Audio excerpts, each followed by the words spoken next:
Hello दोस्तों, नमस्कार। स्वागत है आपका हमारे यूट्यूब चैनल सम्राट एजुकेशन में। दोस्तों, आज की इस वीडियो में आप लोगों को CUET PG agriculture science entrance exam का जो मैं प्रिपरेशन करवा रहा हूँ उसका तीसरा दिन है। और आज के इस वीडियो में हम लोग कुछ लगभग 200 से 250 मोस्ट इंपॉर्टेंट ऑब्जेक्टिव क्वेश्चन देखेंगे।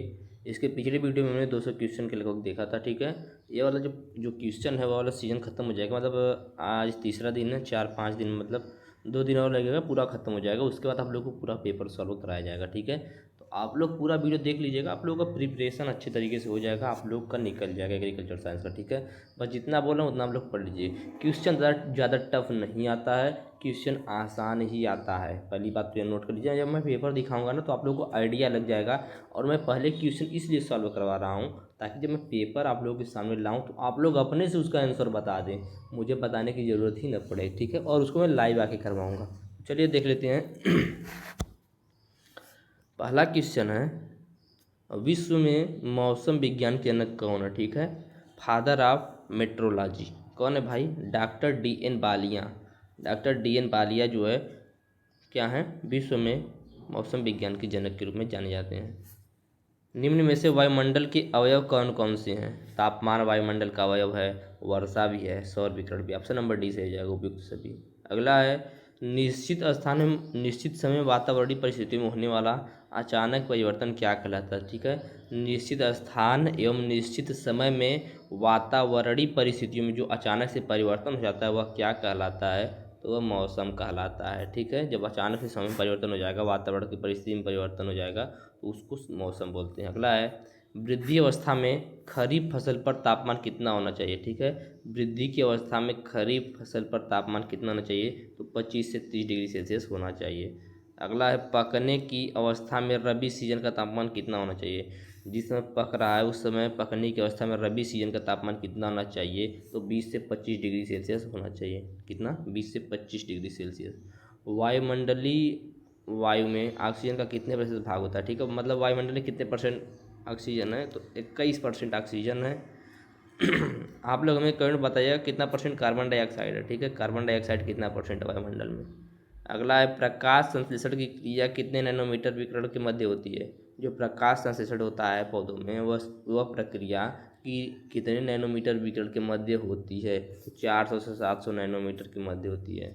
वायुमंडलीय परतों में क्षोभ मंडल की ऊंचाई कितनी होती है? तो 8 से 18 किलोमीटर। 8 से 18 किलोमीटर होता है वायुमंडलीय परतों में क्षोभ मंडल की ऊंचाई। अगला, प्रदीप्ति कालिता के आधार पर पादप कितने प्रकार का होता है? तो पादप 3 प्रकार का होता है। कितने प्रकार का? 3 प्रकार का होता है। अगला है, वायुमंडलीय परतों में समताप मंडल की ऊंचाई कितनी होती है? जो समताप मंडल होता है उसकी ऊंचाई कितनी होती है? तो 18 से 50 किलोमीटर। अगला, लघु दिवस पादपों में कौन सी सीजन के पौधे लगाए जाते हैं? जो शॉर्ट टर्म प्लांट होते हैं उसमें कौन से सीजन के पौधे लगाए जाते हैं? तो खरीफ सीजन के पौधे लगाए जाते हैं। अगला है, निम्न में से सबसे ठंडी परत कौन सी है? तो समताप मंडल जो है सबसे ठंडी परत मानी जाती है, ठीक है। वायुमंडलीय परतों में आयन मंडल की ऊंचाई कितनी होती है? तो 80 से 1600 किलोमीटर। सोलेनेसी कुल के पादपों को किस में रखा जाता है? तो सोलेनेसी कुल के जो पादप होते हैं उनको दिवस उदासीन पादप में रखा जाता है, ठीक है। आगे देखते हैं, दाब की इकाई क्या है? दाब की इकाई क्या है? तो दाब की इकाई बार है, ठीक है। दाब की इकाई बार। अगला है, वायुमंडलीय आर्द्रता में निरपेक्ष आर्द्रता की इकाई क्या है? तो ग्राम मीटर क्यूब, ठीक है, ग्राम मीटर क्यूब। अगला है, ड्रीजल की वो निम्न में से किस नाम से जाना जाता है? तो बादलों का रोना। ड्रीजल को बादलों के रोने के रूप में जाना जाता है। अगला है, निम्न में से गर्मियों में दिखाई देने वाला बादल कौन सा है? गर्मी में कौन सा बादल दिखाई देता है? तो सीरस बादल। सीरस बादल जो है गर्मी में दिखाई देता है। बाड़मेर जिला किस सस्य जलवायु खंड के अंतर्गत आता है? तो फर्स्ट ए के, ठीक है। अगला क्वेश्चन है, दक्षिणी पश्चिमी मानसून का प्रवेश द्वार कौन सा राज्य कहलाता है? केरल। दक्षिणी पश्चिमी मानसून का प्रवेश द्वार जो है केरल है, ठीक है। निम्न में से किस जिले में रेतीली भूमि नहीं है? तो कोटा। कोटा में रेतीली भूमि नहीं है, ठीक है। अगला है, मध्यम अवधि के मौसम का पूर्व अनुमान कितने दिन पूर्व लगाया जा सकता है? जो मध्यम अवधि का मौसम होता है उसका अनुमान कितने दिन पहले लगाया जा सकता है? तो 7 से 10 दिन पहले। जलवायु परिवर्तन की अवधि क्या होती है? तो 31 से 33 वर्षों का मौसम में परिवर्तन, ठीक है। 31 से 33 वर्षों का मौसम में परिवर्तन ही जलवायु परिवर्तन की अवधि होती है।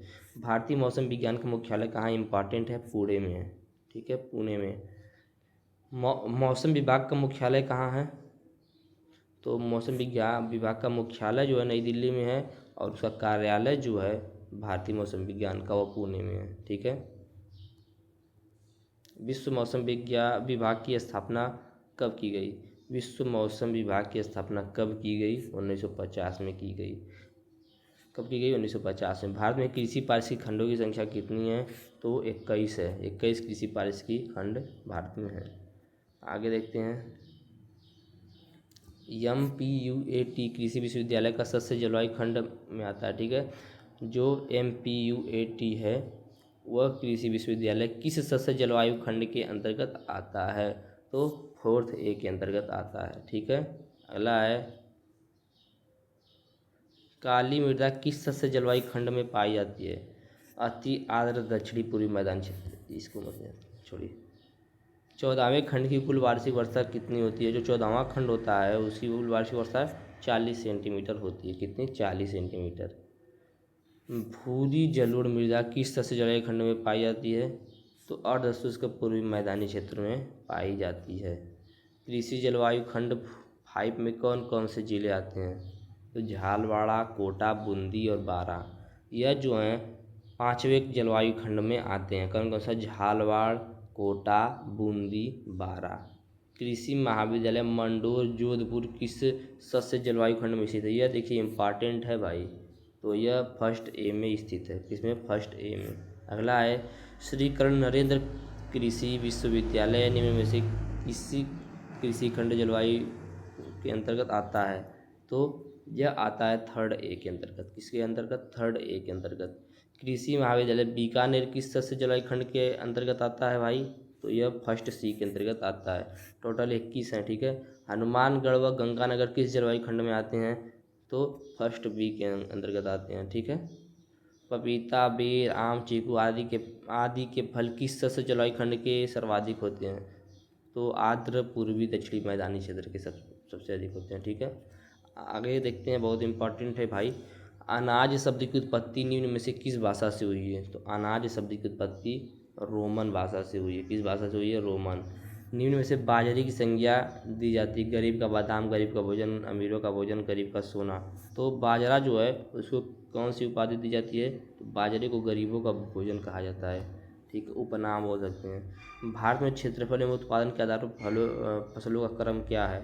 तो भारत में क्षेत्रफल एवं उत्पादन के आधार पर फसलों का क्रम है चावल, चावल के बाद गेहूँ, गेहूँ के बाद ज्वार, ज्वार के बाद मक्का। ऑप्शन नंबर 20 सही हो जाएगा। प्रति हेक्टेयर बाजरे के पौधे की संख्या कितनी होती है? तो 1.66 लाख, मतलब 1.66 लाख। अगला है, अनाज वाली फसलों में निम्न में से कौन से एमिनो अम्ल की कमी पाई जाती है? तो अनाज वाली फसलों में कौन से एमिनो अम्ल की कमी पाई जाती है? लाइसिन की। बहुत इंपॉर्टेंट टॉपिक है भाई ये वाला, अनाज वाला याद रखिएगा। बाजरे के उत्पादन बढ़ाने के लिए प्रति किलोग्राम कितने थायो यूरिया का प्रयोग किया जा सकता है? तो 0.5 ग्राम, ठीक है। आगे देखते हैं, कंडवा रोग नियंत्रण के लिए निम्न में से किसका छिड़काव करते हैं? जो कंडवा रोग हो जाता है उसके लिए किसका छिड़काव करते हैं? वीटावैक्स का, ठीक। विश्व में अधिक खाया जाने वाला तेल कौन सा है? तो सोयाबीन का तेल विश्व में सबसे अधिक खाया जाता है। बाजरे का वानस्पतिक नाम क्या है? तो ये तो सबको पता होगा भाई, पेनिसिटम क्लोकम। ऑप्शन नंबर 3 से हो जाएगा। निम्न से ज्वार का पौधा किस प्रकार का है? ठीक है, short term plant, long term plant, कौन सा है भाई? तो ऑप्शन नंबर 20 हो जाएगा, लघु दिवस प्लांट, ठीक है। हाइब्रिड बाजरा उत्पादन में नर बंद पंक्ति के लिए कौन सी जीन काम में लिया जाता है? ठीक है, बहुत इंपॉर्टेंट है भाई। हाइब्रिड बाजरा का जो उत्पादन करते हैं वहाँ पे जो मेरिस्टाइल लाइन होता है उसके लिए कौन सा जीन काम में लेते हैं? तो टिप्थ 23A, ठीक है, टिप्थ 23A बहुत इंपॉर्टेंट है। भारत में विकसित ज्वार की प्रथम किस्म CSH1 बहुत इंपॉर्टेंट है, फर्स्ट हाइब्रिड। मैंने इसका एक अलग से वीडियो भी बनाया हुआ है, यदि आप लोगों ने नहीं देखा तो जाके देख लीजिएगा। आगे है, ज्वार की मीठी किस्मों में कितने प्रतिशत शर्करा पाई जाती है? ज्वार की जो मीठी वाली किस्म है उसमें कितने प्रतिशत शर्करा पाई जाती है? तो 17%, ठीक है। संकुल मक्का के प्रमाणित बीज उत्पादन हेतु न्यूनतम पृथक्करण दूरी कितनी होनी चाहिए? तो 200 मीटर। संकुल मक्के की बात हो रही है। निम्न में से मक्का पौधा किस में आता है? मक्का पौधा किस में आता है? तो दीर्घ दिवस प्लांट में आता है। ठीक है। मक्का की फसल में तोरिया की बुआई करना क्या कहलाता है? तो रक्षक फसल कहलाता है। ठीक है। गेहूं की फसल में बोने वन के लिए कौन सा उत्तरदायी जीन है?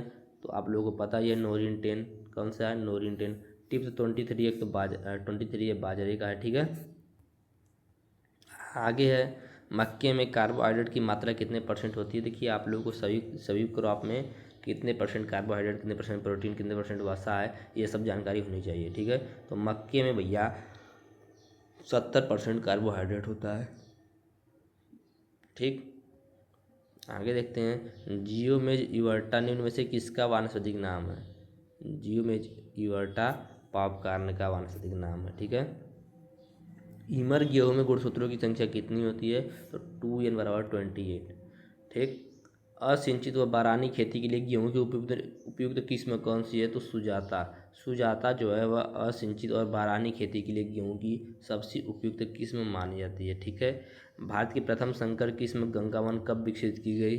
तो 1961 में विकसित की गई भारत की प्रथम संकर किस्म गंगावन। अच्छा, ये गंगावन किसकी वैरायटी है? आप लोग कमेंट में बताइएगा। ठीक है। गंगावन किसकी वैरायटी आप लोग बताइएगा कमेंट बॉक्स में। बीज उपचार हेतु गेहूं की सबसे उपयुक्त विधि कौन सी है? बीज उपचार हेतु गेहूं की सबसे उपयुक्त विधि कौन सी है? तो FIR विधि। डॉक्टर SK बंसल को विश्व खाद्य पुरस्कार कब दिया गया? सन 2000 में।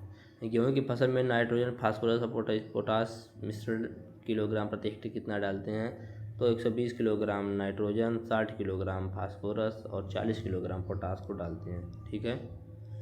निम्न में से गेहूं का आपत्तिजनक खरपतवार कौन सा है? गेहूं का आपत्तिजनक खरपतवार हिरणखूनी। गेहूं में सिंचाई की क्रांतिक अवस्था कितने प्रकार की होती है? तो 6 प्रकार की होती है। गेहूं को भंडारण के समय निम्न में से कौन सा कीट सर्वाधिक नुकसान पहुंचाता है? खपरा बीटल जो है, जब गेहूं का भंडारण होता है उस समय बहुत अधिक नुकसान पहुंचा देता है। धान का उत्पत्ति स्थान इंडो बर्मा। ठीक है। पक्सिनिया रिकांडिटा ट्रिटिसाई कवक द्वारा गेहूं में कौन सा रोग फैलता है? तो आप सभी लोगों को पता होगा कि इससे कौन सा होता है? गेरुई रोग होता है। ठीक है। पक्सिनिया रिकांडिटा ट्रिटिसाई से।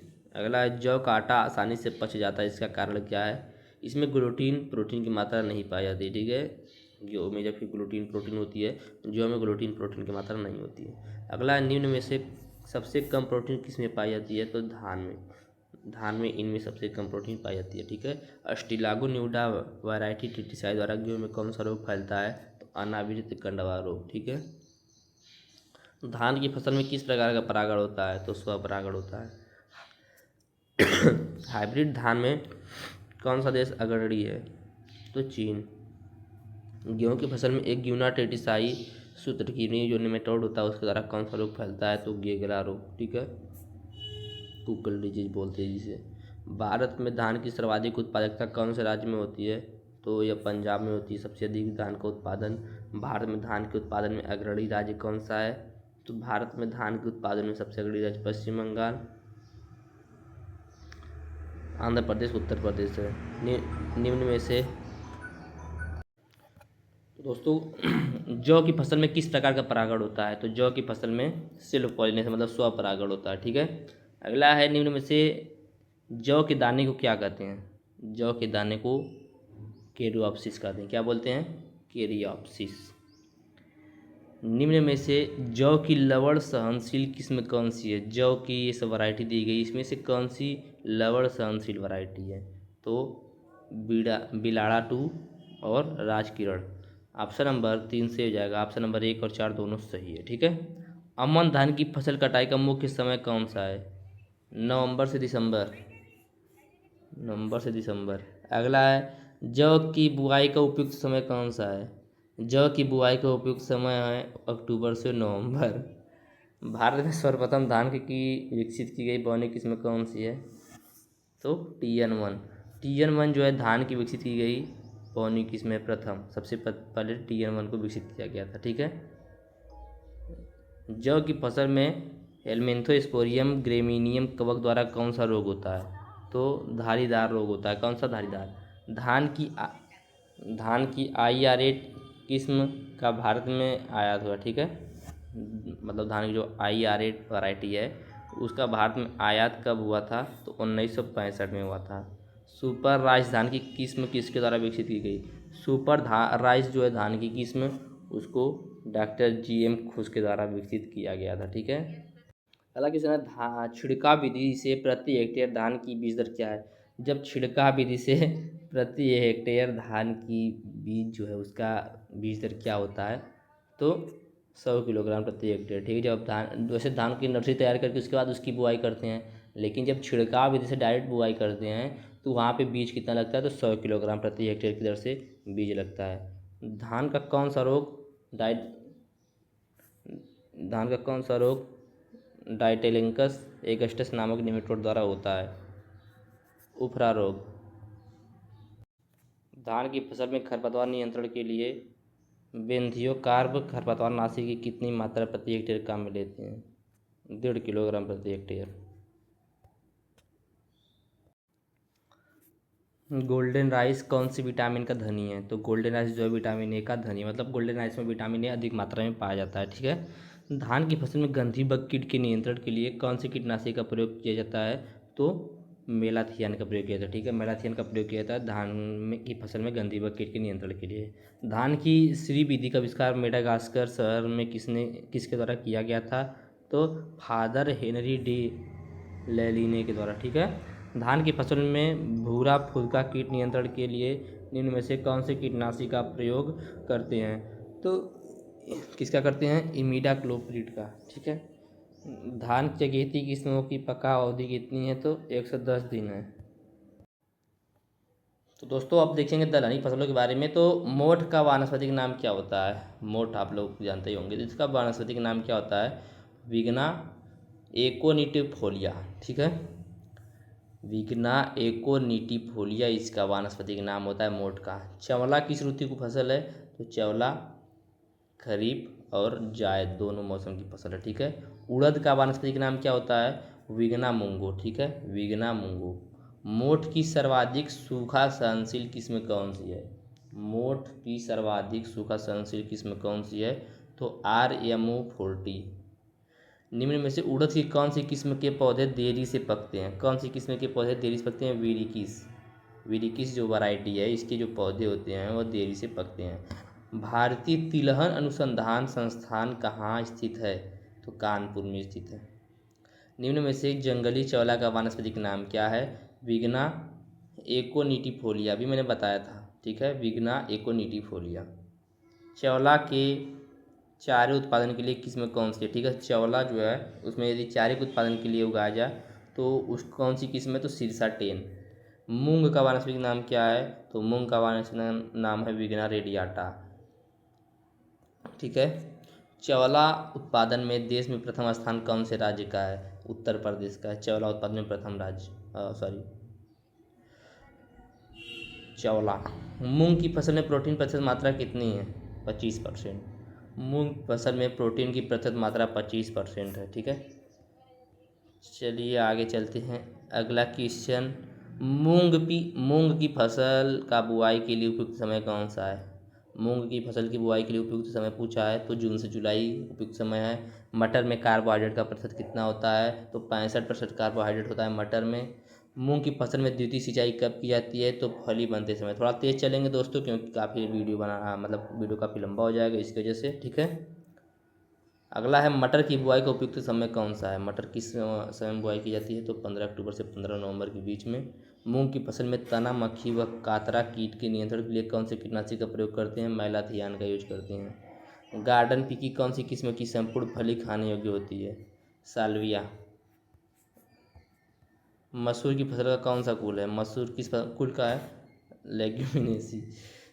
भारत में मटर की पहली संकर किस्म कौन कब विकसित की गई थी, मतलब किसके द्वारा? तो अर्चना, ठीक है। अर्चना किस्म जो है उसको विकसित की गई थी भारत में मटर की पहली संकर किस्म। मसूर की फसल में किस प्रकार का परागण होता है? तो स्वपरागण। मसूर की फसल में स्वपरागण होता है, ठीक है। मटर की फसल के प्रमुख कीट कौन से हैं? तो इसमें से पॉड बोरर जो है मटर की फसल का मुख्य कीट भाई क्या करता है, ये जो फली होती है उसमें छेद करके अंदर जाके रहता है इससे काफ़ी ज़्यादा नुकसान होता है। ठीक है, चने का कौन सा कुल है? तो लेग्यूम क्रॉप है, चना जानते हैं आप लोग। निम्न में से मसूर की फसल के लिए उपयुक्त जलवायु कौन सी है? तो ठंडी जलवायु और शुष्क जलवायु दोनों। निम्न में से मसूर की किस्म कौन सी है? तो आप लोग इसका उत्तर बताएंगे। ठीक है, चने का उत्पत्ति स्थान कौन सा है? चने का उत्पत्ति स्थान पूछा तो अफगानिस्तान। मसूर की प्रति हेक्टेयर उपज कितनी होती है? तो मसूर की प्रत्येक हेक्टेयर उपज 20 से 25 क्विंटल होती है। चने में प्रोटीन की प्रतिशत मात्रा कितनी होती है? तो 21% प्रोटीन होता है चना में। चने के पौधे में निम्न में से किस प्रकार का परागण होता है? तो चने के पौधे में स्वपरागण होता है। निम्न में से मटर की सब्जी व केनिंग के लिए उपयुक्त प्रजाति कौन सी है? तो गार्डन पी। वर्तमान में मटर की कितनी प्रजातियां देखने को मिलती हैं? तो 2। ठीक है, देसी चने का बीज सूचकांक कितना होता है? तो 17 से 26 ग्राम। काबुली चने का वानस्पतिक नाम क्या होता है? तो काबुली चने का वानस्पतिक नाम साइसर काबुलिनियम है। ठीक है, साइसर काबुलिनियम। चने की फसल में कटवार्म कीट किस अवस्था में सर्वाधिक नुकसान पहुंचाते हैं? तो प्रारंभिक अवस्था में ही सर्वाधिक नुकसान पहुंचाते हैं। काबुली चने की प्रति हेक्टेयर बीज दर कितनी होती है? तो काबुली चने की प्रति हेक्टेयर बीज दर 80 से 100 किलोग्राम प्रति हेक्टेयर होती है। ठीक है, अरहर में किस प्रकार का अंकुरण होता है? तो अरहर में हाइपोजियल होता है। ठीक है, अरहर की बुआई में उपयुक्त समय कौन सा है? तो जून का प्रथम पखवाड़ा जो है अरहर की बुआई का उपयुक्त समय है। दुर्गापुरा जयपुर से विकसित देसी चने की किस्म कौन सी है? तो अनुभव ऑप्शन नंबर 2 से हो जाएगा।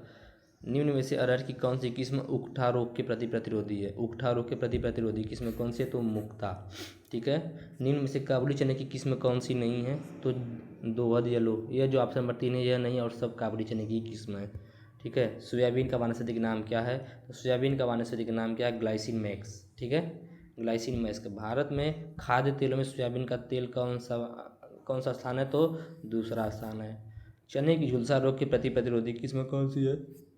तो गौरव। सोयाबीन का पादप किस प्रकार का है? तो लघु दिवस का पादप, मतलब छोटे दिन का प्लांट है। ठीक है, चने की फसल में फली छेदक कीट के नियंत्रण के लिए कौन से कीटनाशी प्रयोग में लाए जाते हैं? तो मेलाथियन पाउडर, मोनोक्रोटोफास दवा, एनपीवी सब लाए जाते हैं यूज में। ठीक है, सोयाबीन में प्रोटीन प्रतिशत कितना होता है? बहुत इंपॉर्टेंट भाई, सोयाबीन मूंगफली याद रखिएगा, बहुत इंपॉर्टेंट है। सोयाबीन में प्रोटीन प्रतिशत कितना होता है? तो 40%। सोयाबीन की फसल में तेल की मात्रा कितनी होती है? 20%। सोयाबीन में अंकुरण हेतु कितने डिग्री सेंटीग्रेड तापमान होना चाहिए? तो 15 से 30 डिग्री सेंटीग्रेड। चने का कौन सा घातक कीट है जो बहुत नुकसान करता है? तो हेलिकोवर्पा आर्मीगेरा। ठीक है, आगे देखते हैं दोस्तों, सोयाबीन की प्रति हेक्टेयर पौधों की संख्या कितनी है? सोयाबीन की प्रति हेक्टेयर पौधों की संख्या कितनी होती है?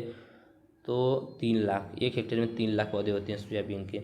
सोयाबीन की फसल में गर्डल बीटल कीट के नियंत्रण के लिए किसका छिड़काव करते हैं? तो डाईमेथोएट। ठीक है, डाईमेथोएट का छिड़काव करते हैं सोयाबीन की फसल में गर्डल बीटल कीट के लिए। ठीक है, राइजोबियम जेपोनिकम कल्चर का प्रयोग किस में करते हैं? तो ये सोयाबीन में ही करते हैं। ठीक है, या इम्पॉर्टेंट भाई, राइजोबियम जेपोनिकम कल्चर का प्रयोग किस में यूज करते हैं भाई? तो सोयाबीन में। सोयाबीन के बीजों में कालापन का क्या कारण होता है? तो क्यूरिसिटीन के कारण जो सोयाबीन का बीज होता है उसमें कालापन आ जाता है। ठीक है, सोयाबीन में अंकुरण से पूर्व कौन से खरपतवारनाशी का प्रयोग करते हैं? तो एलाक्लोर का यूज करते हैं। सोयाबीन की किस्म जो ये वाला क्वेश्चन सुनिए। सोयाबीन में राइजोक्टोनिया बोटेटिकोला नामक कवक द्वारा कौन सा रोग फैलता है? तो चारकोल रोट। सोयाबीन में लौह तत्व व जिंक की कमी से कौन सा रोग होता है? पीलिया रोग। सोयाबीन की सिंचित क्षेत्र में प्रति हेक्टेयर उपज कितनी होती है? तो 25 से 30 क्विंटल। सोयाबीन की किस्म जो छोड़िए, तिलहन फसल अब देखेंगे। अभी तक हम लोगों ने दलहनी फसल देखा था, अब तिलहनी फसल देखेंगे। ठीक है, तो निम्न में से कौन सी तिलहनी फसल वानस्पतिक तेलों का राजा कहलाती है? कौन सी तिलहनी फसल है जो कि वानस्पतिक तेलों का राजा कहलाती है? मूंगफली। कौन? मूंगफली। मूंगफली में सुषुप्तावस्था को तोड़ने के लिए बीज को किससे उपचारित किया जाता है? तो इथाइलिन क्लोरोहाइड्रिन से भी कर सकते हैं, NaA से भी कर सकते हैं, IAA से भी कर सकते हैं। तो ऑप्शन नंबर डी से हो जाएगा। भारत में मूंगफली के उत्पादन में प्रथम स्थान किसका है? तो गुजरात। भारत में सबसे अधिक मूंगफली का उत्पादन गुजरात में होता है। गुच्छेदार मूंगफली में बुआई के समय दूरी कितनी रखती है? 33 बाई 15 सेंटीमीटर। 30 by 15 centimetre. ठीक है, निम्न में से मूंगफली का पादप कैसा होता है? तो ये देखिए एक बात और याद रखिएगा, ये देखिए क्वेश्चन आपको बार बार देखने को मिल रहा है कि शॉर्ट टर्म प्लांट है, लॉन्ग टर्म प्लांट है, तो इस प्रकार सभी प्लांट का आप लोगों को पता होना चाहिए थी। ठीक है, तो मूंगफली जो है वो अभी लगभग शॉर्ट टर्म प्लांट है। ठीक है, लगभग ज़्यादा से ज़्यादा प्लांट जो है शॉर्ट टर्म है, लॉन्ग टर्म प्लांट बहुत कम है। मूंगफली में NPK का अनुपात कितना होता है? तो 15 किलो नाइट्रोजन, 40 किलो फास्फोरस और 60 किलो पोटास। ठीक है, निम्न में से फैलने वाली मूंगफली की किस्म कौन सी है? ठीक है, जो ज़मीन में फैलती है। ठीक है, तो ऑप्शन नंबर डी से हो जाएगा। यह सब जो है फैलने वाली मूंगफली की किस्म है। ठीक है, मूंगफली की बुआई के लिए किस प्रकार की मिट्टी की आवश्यकता होती है? बलुई दोमट मिट्टी की आवश्यकता होती है। मूंगफली में कौन से रोग का वाहक एफिड होता है? तो रोजेट रोग का वाहक जो होता है वह एफिड होता है। ठीक है, वाहक मतलब वेक्टर बोल सकते हैं, जो कि रोग को फैलाने का कार्य करता है। मूंगफली का टिक्का रोग किसके कारण होता है? तो सरसों स्पोरा के कारण। ठीक है, सरसों स्पोरा के कारण मूंगफली में टिक्का रोग हो जाता है। सरसों की बुआई का उपयुक्त समय कौन सा है? तो सरसों की बुआई का उपयुक्त समय है सितंबर से अक्टूबर। ठीक है, मूंगफली की गुच्छेदार किस्मों की उपज कितनी होती है प्रति हेक्टेयर? तो 15 से 20 क्विंटल प्रति हेक्टेयर होता है। ठीक है, मूंगफली में टिक्का रोग का क्या कारण है? तो मूंगफली में टिक्का रोग का कारण सरसों स्पोरा एरिचिडिकोला है और सरसों स्पोरा पार्सोनेटा है। इन दोनों के कारण मूंगफली में टिक्का रोग हो जाता है। ठीक है, पेरेनोस्पोरा ब्रैसिका फफूंद द्वारा सरसों की फसल में कौन सा रोग लगता है? तो डायनी मिल्ड्यू। पेरेनोस्पोरा ब्रैसिकल फफूंद के द्वारा सरसों में डाउनी मिल्ड्यू डिजीज हो जाता है। ठीक है, राष्ट्रीय स्तर का सरसों अनुसंधान केंद्र कहाँ स्थित है? तो सेवर भरतपुर में स्थित है। ठीक है, सरसों की तेल की मात्रा बढ़ाने के लिए किस उर्वरक तत्व का प्रयोग करते हैं? तो जिप्सम का यूज करते हैं सरसों में तेल की मात्रा को बढ़ाने के लिए। ठीक है, आगे देखते हैं, सरसों में गुणसूत्र संख्या कितनी होती है? तो 2n/20, मतलब 20 क्रोमोसोम होते हैं। ठीक है, निम्न में से मूंगफली कौन से विटामिन का अच्छा स्रोत होता है? मूंगफली जो है विटामिन ई का अच्छा स्रोत होता है। निम्न में से सरसों का उत्पत्ति स्थान कौन सा है? सरसों का उत्पत्ति स्थान दक्षिण पश्चिमी एशिया है। सरसों की फसल का प्रमुख परजीवी खरपतवार कौन सा है?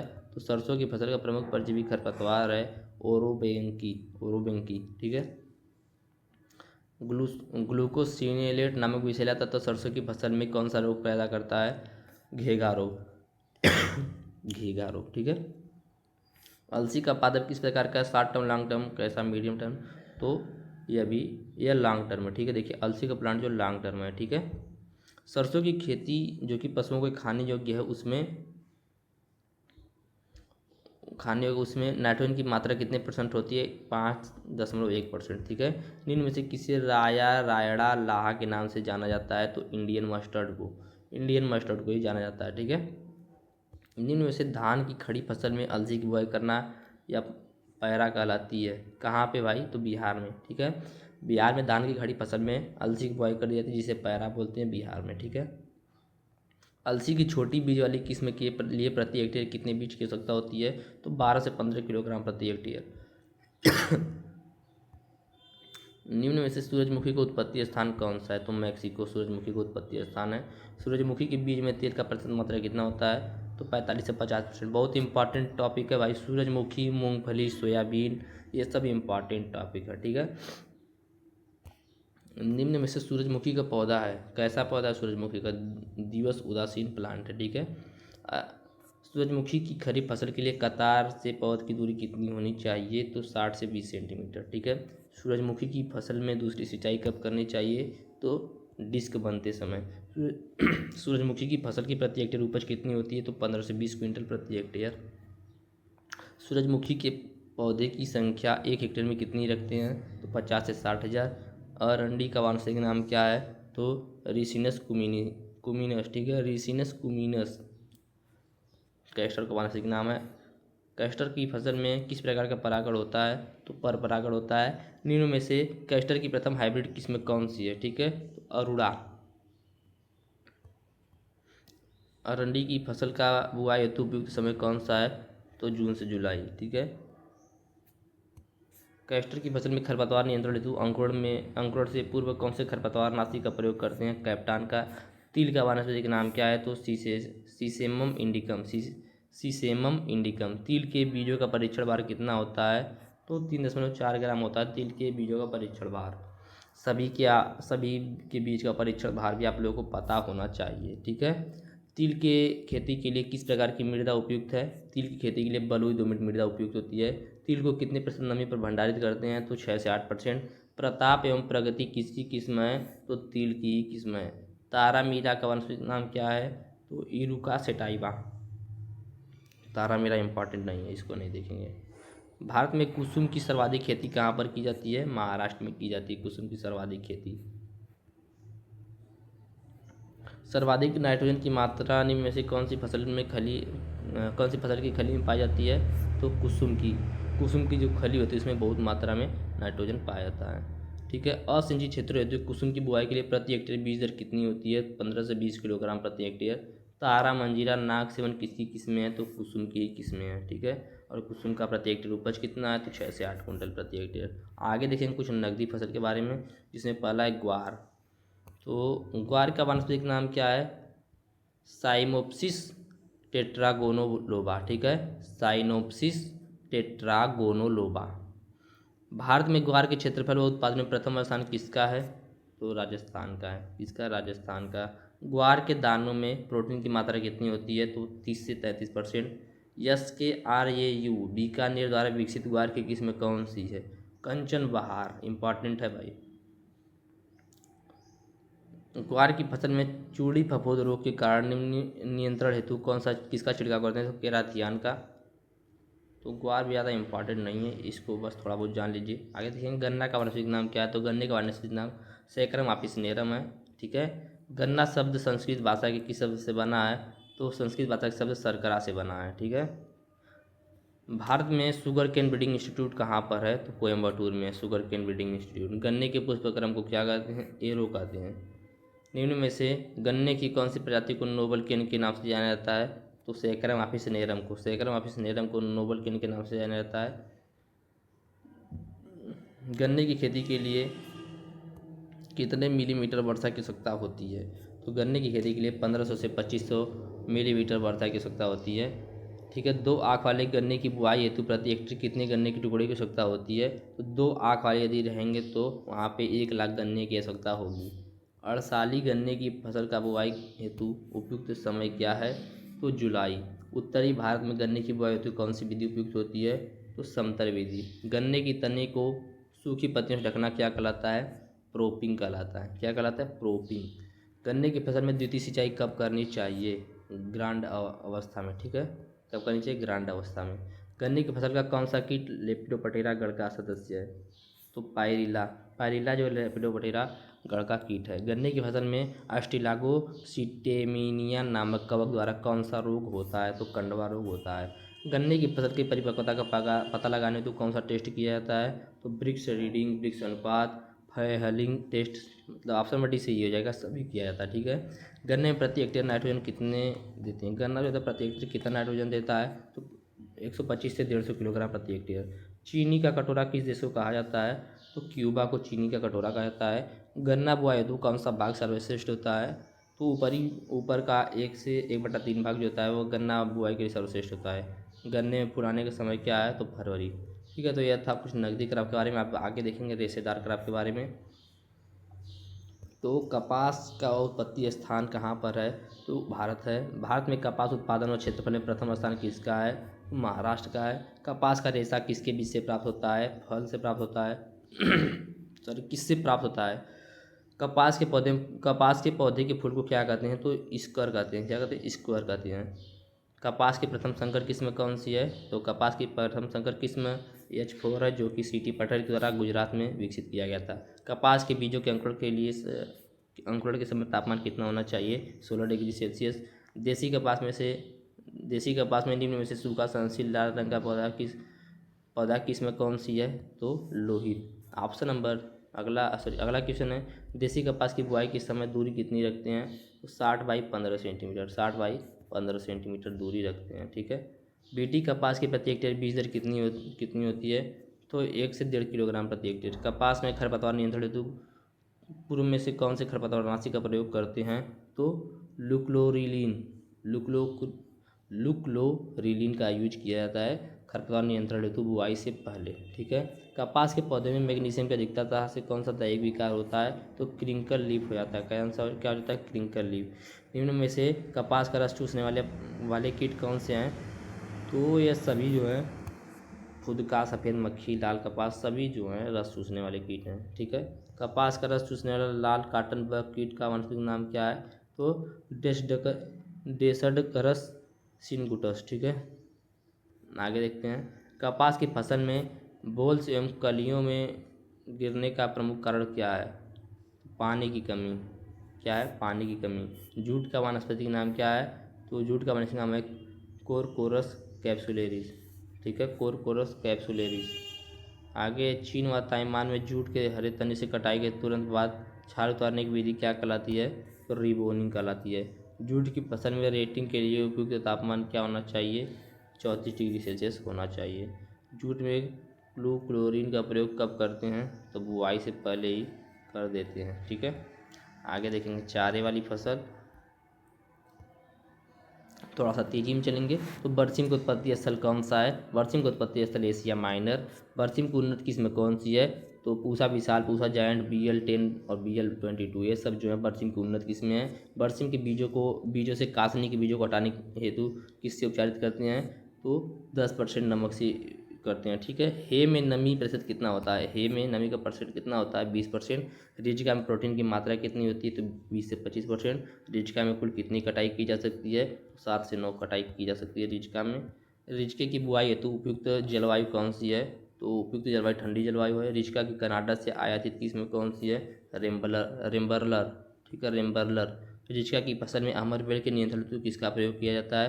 पैराक्वाट का यूज किया जाता है। डिप्लॉयड प्रकार की जय में गुणसूत्र संख्या कितना होता है? तो जो डिप्लॉयड होता है उसमें 2 14 और जो हैप्लॉयड होता है उसमें 28। ठीक है। OS6 निम्न में से कौन सी फसल की किस्म है? OS6 जय की किस्म है। निम्न में से हे एवं साइलेज दोनों बनाने में उपयुक्त कौन सी होती है? तो जई। जीरा का पुष्पक्रम क्या है? तो जीरा का पुष्पक्रम अम्बेल है। जोधपुर से विकसित जीरे की किस्म कौन सी है? RZ209। जीरे की फसल में नाइट्रोजन की मात्रा प्रति हेक्टेयर कितनी डाली जाती है? तो डाली ही नहीं जाती। ठीक है। नाइट्रोजन।